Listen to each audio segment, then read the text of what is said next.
I've taken a minimalist approach, very few slides. My last slide is, do you have any questions? So given that we're going to do that at the end, you can forget that one. I am going to be talking today about evidence-based practice and about the use of strategies that have research behind them to indicate that they can be effective when trying to look at ways of developing the skills for individuals with autism.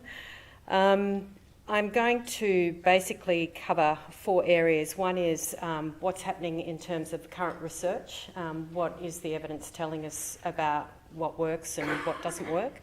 I'm not going to go into detail about specific strategies because what I'm wanting to do is focus on the notion that there are actually strategies, there are places to go look for finding information about what works, and I am focused very much on how do we move that into everyday practice.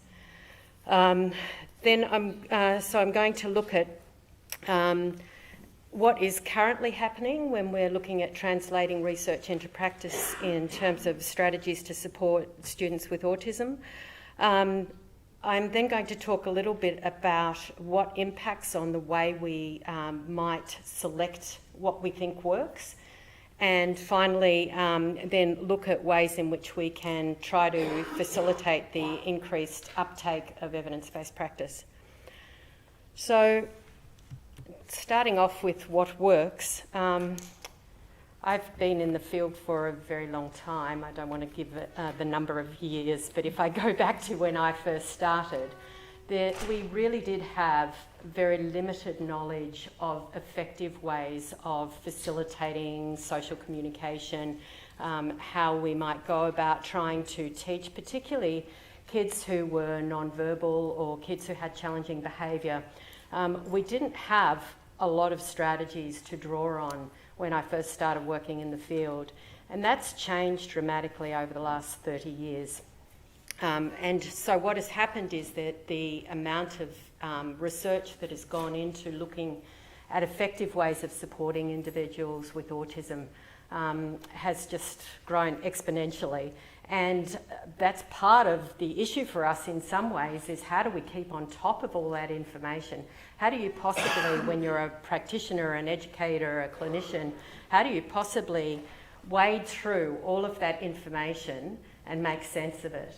And we do have some ways of doing that, and there's certainly some really excellent publications and guides that we can draw on to identify a range of strategies where there is good research evidence to support them.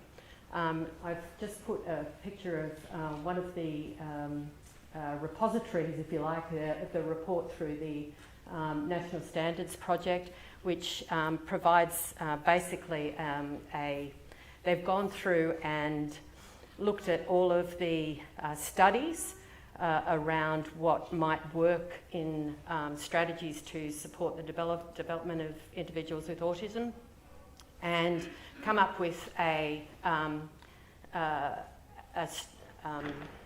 set of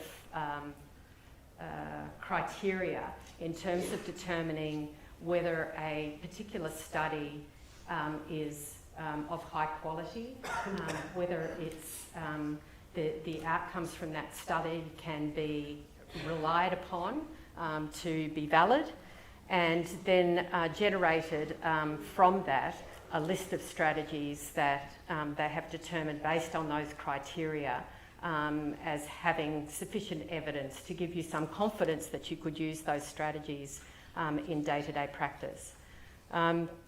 So we do have also good practice guidelines that are put out by a number of professional organisations in psychology, speech pathology, occupational therapy and so forth, which also help to guide overall practice. But in essence, when we're looking at ways in which we can effectively support people on the spectrum, we want to be able to plug into what we think is going to be most effective. And so the starting point is going to be to look to those strategies that we have the research evidence to support. In terms of the strategies that you'll see in these sorts of reports, they often identify a particular strategy as being effective for children in a certain age group. And so it's not a matter of a particular approach being effective for all children of all ages. And I think that's really important, that we don't have that kind of precision. We know that there is no one intervention that is most effective. So everything does need to be individually tailored, but we don't want to be drawing on practices that we have the research evidence to suggest that they're ineffective or even harmful. So one of the things that we have been doing in our research is to try and extend this work. It very quickly becomes out of date. So you have a publication at one point in time that has gone through all of the research that's available at that point. But also there's quite a bit of variability about the criteria people use to determine whether something has sufficient evidence to give us confidence that we can use that strategy. So we need to consider the quality and quantity and reliability of the research that we're reading about.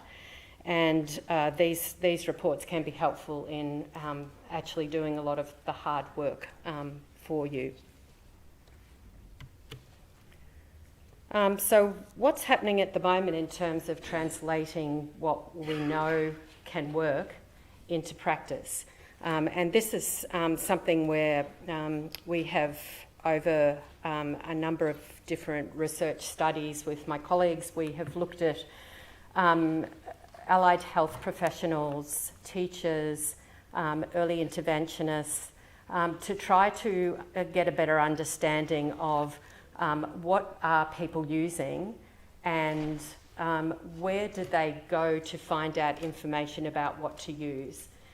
And so we find consistently that we're encouraged by the results from this research that people are actually using a range of strategies that have really strong evidence that they're effective. But what we also find is simultaneously, people are often using things that we know don't have good evidence that they work. And up until now, the strategy has tended to be to try to increase people's knowledge and use of what we know works. And we've realised recently that, in fact, we can't do that independent of... we basically need to still address what people are doing, not only use of effective practices, but also the use of ineffective practices. And this is a really hard nut to crack. It's very hard to tackle people's use of things that are not, that don't have any evidence of being effective. So we refer to this as supported practices and unsupported practices. And in the studies that we've done, where we've found that people have been using unsupported practices, the examples of those are things like facilitated communication, sensory integration therapies, and a number of other approaches which, through the research we have, indicate that those things are not effective. So why are people persisting with using things that we know don't have evidence to support them? We've found that there's a whole range of reasons why this is happening, and it ranges from people's beliefs in what they're doing, that they're getting some immediate feedback anecdotally that they feel that it's made a difference to a child, and so they're encouraged to do it more. We find that sometimes it's based on quite often misinformation. So a lot of these ineffective practices, we often refer to autism as a fad magnet. There seems to be so many treatments out there and suggested cures and so forth. And it can be overwhelming, especially for parents, with all these claims that these things are effective, and they're often made to sound quite scientific, and they can be incredibly convincing. So it's really difficult to battle your way through all of that and to get to the actual facts. So we're finding that we need to look at ways in which we can combat that misinformation that is so convincing, that is drawing people into using things that are ineffective.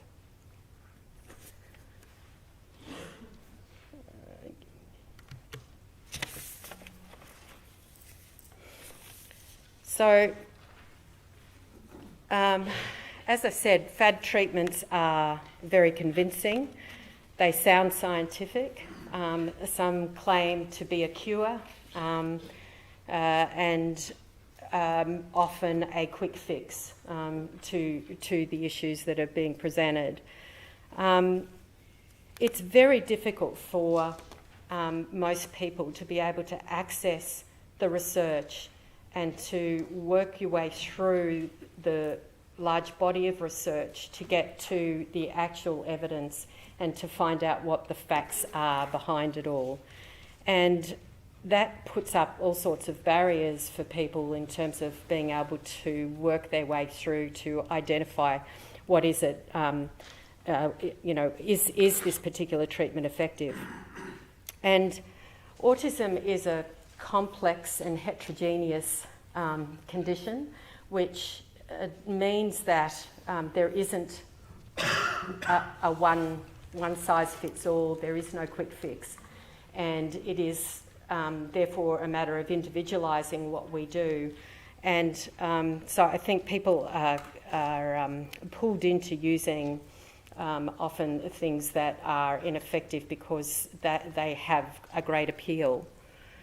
So we've found that we need to approach this as a two-pronged approach, if you like, with the idea of not only looking at how do we encourage people to use things that we know have good evidence that they're effective, whilst at the same time trying to combat the misinformation.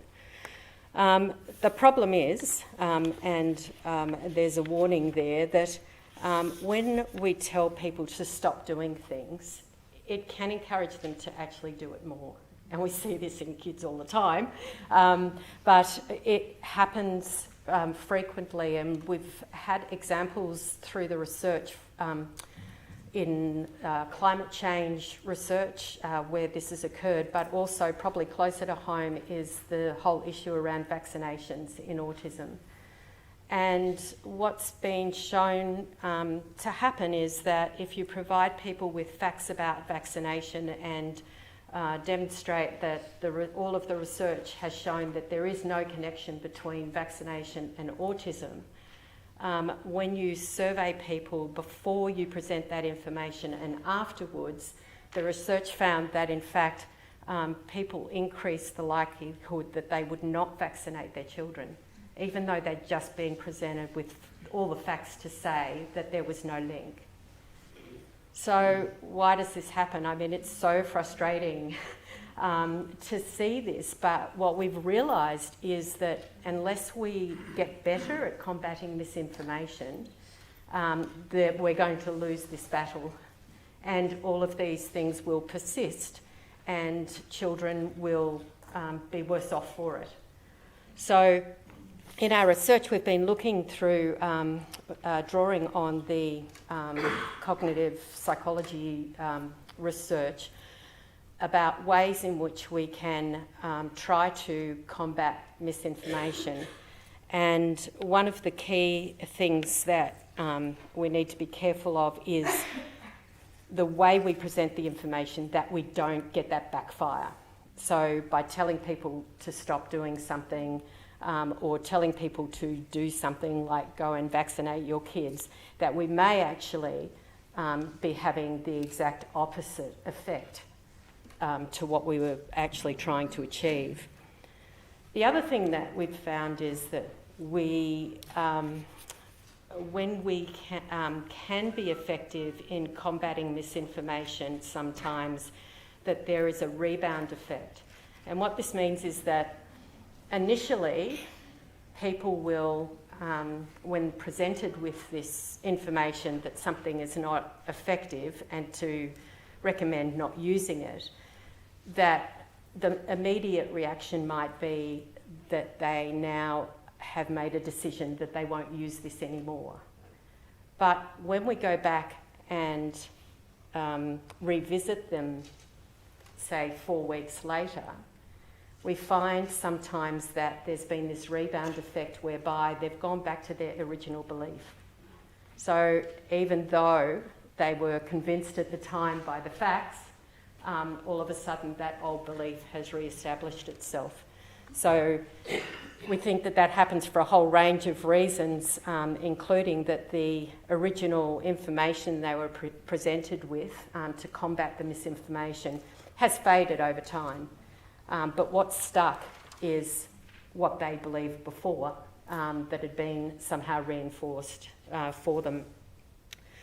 So we need to be aware when we're doing, we're trying to combat misinformation about the backfiring, about the rebounding.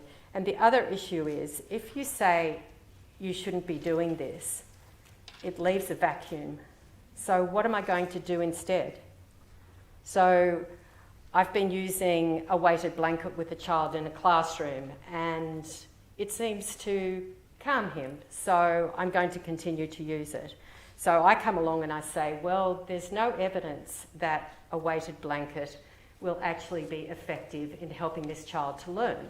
It's not to say that some children might not like a weighted blanket, but is it actually achieving anything in the classroom in terms of facilitating the child's learning? There's no evidence at all that that will be the case. So if I say, well, don't do it anymore, then I rightly would be asked, well, what will I do instead? So what we're trying to do in our work is to both develop materials to try and combat the misinformation at the same time as trying to provide people with the knowledge and skills to be able to use a valid alternative that we know has evidence that it can be effective. So in the case of the weighted blanket, when we're looking at sensory issues, the alternative strategy, we are drawing on antecedent-based interventions, which are things that we can do in the environment, things that we can change in the environment on the basis of systematically looking at the sensory issues that the individual child may have within the classroom, and being able to then make adjustments to the environment that specifically relate to their particular sensory issue. So one of the things that tends to happen, as I said before, is that many of the strategies that aren't supported by the research are one-size-fits-all, fix-it type situations. So let's give every child a weighted blanket. And clearly we need to be more nuanced in our approach. We need to be able to look at the individual's specific issues and make sure that we're addressing those rather than drawing on something that we know is not supported by the research. So we have been working with schools in Brisbane, and we're very grateful to the schools that have been participating in this project. And we've, as Dawn was saying, we do ask people often to be constantly filling out questionnaires and so forth to assist us in our research, but we've also been providing professional development around the use of antecedent-based interventions to replace the use of some of the sensory strategies that people have been using in schools.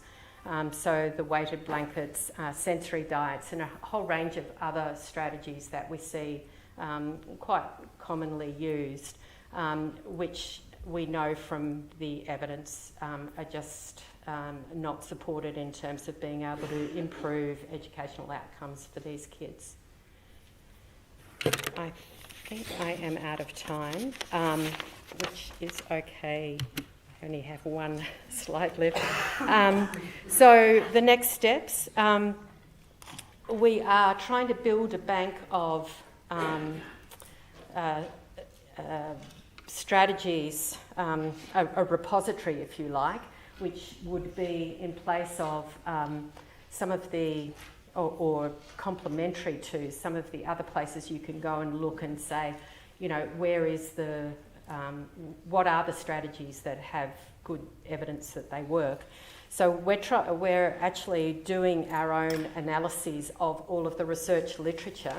Initially, we've done it on sensory integration and antecedent-based interventions, and using that information to build up a bank where people can go and look for information on what works and what isn't supported. And to present that information in a way where we know that we're not getting backfiring, we're not getting rebounding, etc. We've also been developing professional development materials to try to ensure that we are facilitating the use of things that we know have evidence. So we've been building those around the antecedent-based interventions and working with schools to facilitate the uptake of those. We've got building the bank, we've got debunking unsupported practices like combating misinformation, and then developing the professional development materials to ensure we're supporting people's skills and knowledge of things that do work. That's it.